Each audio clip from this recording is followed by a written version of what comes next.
Vision today న్యూస్కు స్వాగతం.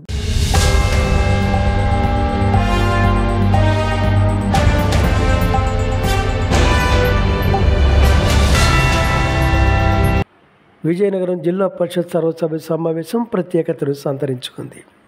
ఇటీవల జరిగిన ఎన్నికల్లో గెలుపొందిన తెలుగుదేశం పార్టీ ఎమ్మెల్యేలు, ఎంపీ కూడా ఈ సమావేశానికి హాజరు కావడం విశేషం.